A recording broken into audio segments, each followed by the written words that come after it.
get partner, I did something I swore I would never do, but it worked. Did you know that less than 1% of Twitch streamers will ever make partner? Damn you, Dan Clancy. I hovered just below the requirements for years, streaming my heart out, grinding for hours, and wondering if it would ever be good enough. I watched others get there faster while I quietly questioned whether it would ever happen for me. But everything changed when two of my close friends who had already made partners spelled out exactly what I needed to do next. And what they told me went against everything I thought I knew. I was resistant to doing what they told me, but after some soul searching and a failed attempt of reaching partner on my own, I had nothing left to lose.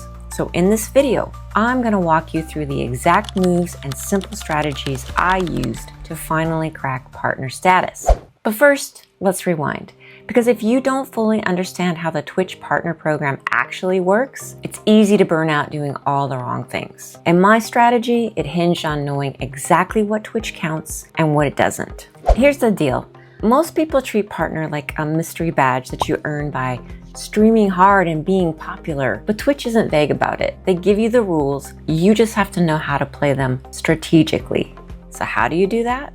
Well, to qualify for a partner, you must hit all of these in a 30-day period. You must have 12 unique stream days, a minimum of 25 hours of streaming, and 75 average concurrent viewers. Now, doing this will get the unlock of Path to Partner. Another thing to note that was crucial to my strategy is that starting in March of 2025, Twitch also allowed for raids to count towards your ACCV, which is great coming from a platform that is built around community and collaboration. Now, just getting these numbers is challenging, but wait, there's more. And this is the piece that people usually mess up on. Twitch is gonna look at more than just the last 30 days. I was fortunate to have a contact at Twitch in the DJ program, and I emailed her often, and she helped me strategize. And this is one of the things that she wrote to me. To have the best shot at getting accepted into the partner program, Twitch's automated system looks at your stats from the last 60 days. Specifically, it checks two 30-day chunks, days 1 through 30 and days 31 to 60. In each of these chunks, you need at least 8 unique streams that hit 75 plus average concurrent viewers. That's 16 qualifying streams total, 8 per month.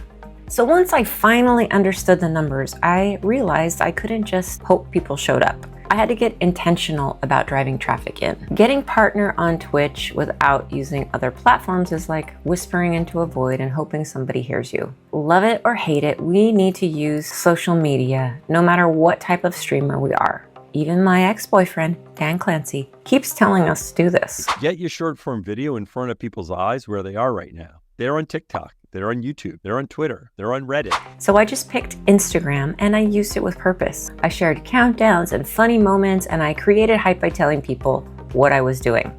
It was the same with Discord. I didn't say, please help me get partner. I told my community that we are in this together. So repurpose your stream content and tell your community what you're planning. Now, I was posting and planning, but my motivation, it was slipping through my fingers. I felt like I was pouring everything out and getting emptier by the day. And then I hit a wall, the kind that makes you question if it's even worth it anymore. And just when I was about to step back for good, I picked up a book.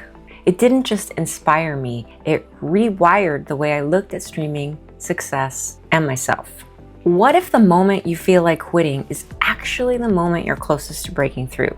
I didn't believe that at first. I thought maybe I just hit my limit. Burnout disguised itself as boredom, and streaming started to feel heavy, like I was working a job, while everyone else's numbers seemed to be growing. I questioned whether I was just wasting time or whether all of this effort was even gonna matter. And then I came across this concept from a book by Seth Godin called The Dip.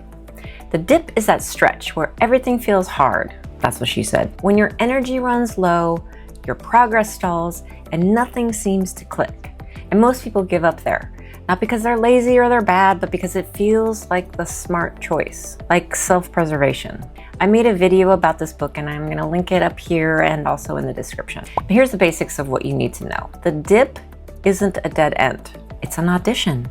Twitch isn't testing your grind, it's testing your consistency. And so I made a deal with myself. This wasn't gonna be forever, just 90 days. A limited series, a final push, not to prove myself to Twitch, but to prove something to me. I stopped winging it, I stopped relying on motivation and I built a system. I planned every single stream, no bonus, maybe I'll go live chaos. I blocked out my breaks, my meals, my naps. I basically became my own tour manager because I knew I couldn't afford to burn out halfway through. And once I shifted my mindset, I was finally ready to go all in. But mindset alone doesn't get you a partner. Strategy matters. And this next move, it changed the game. If you're trying to hit partner with random streams and wishful thinking, Twitch will humble you. Trust me, I learned that the hard way. My first partner push, I gave it everything. I streamed constantly thinking the sheer volume would get me across the finish line. But instead of boosting my numbers, all those extra streams dragged my average down.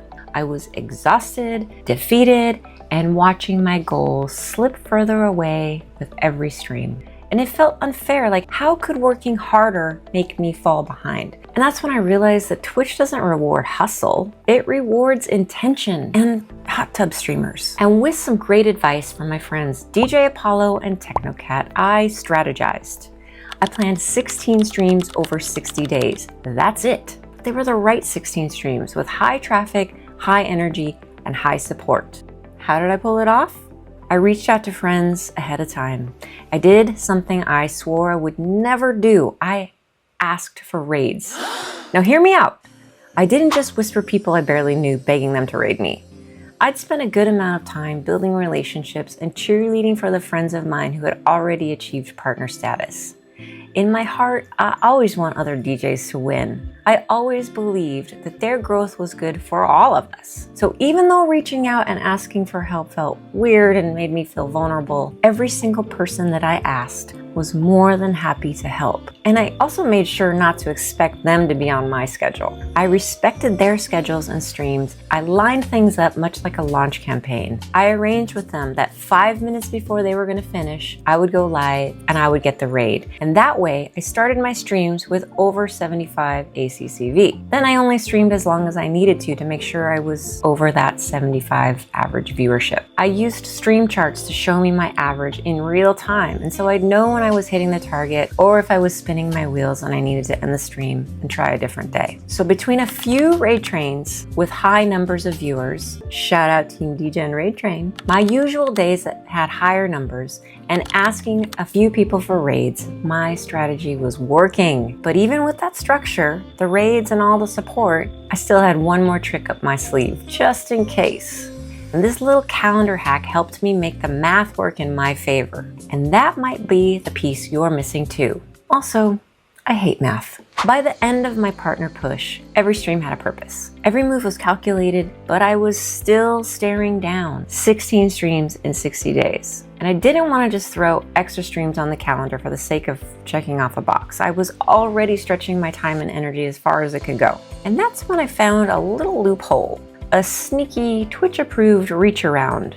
No, wait, workaround. I always get those two confused. And this helped me hit the numbers without burning myself out. If you stream across midnight, Twitch is going to count it as 2 separate stream days. Yep, one strong stream could count twice as long as you're live before midnight and you stay live into the next day. It will check off 2 calendar boxes. But here's the catch. You have to plan on streaming a minimum of 1 hour before midnight and at least 1 hour after. So that's what I did. Not more streams, smarter streams. And if you're trying to push for partner without wrecking your schedule or your spirit, this might be a secret weapon too. But what if you're not quite ready to push for partner yet? What if you're still in that messy middle where you're streaming your heart out, trying to grow, but it feels like you're stuck just below the surface? Watch this next video where I break down 19 easy Twitch tips that helped me grow my stream, show up consistently, and maybe most importantly, still have energy left over to enjoy the ride.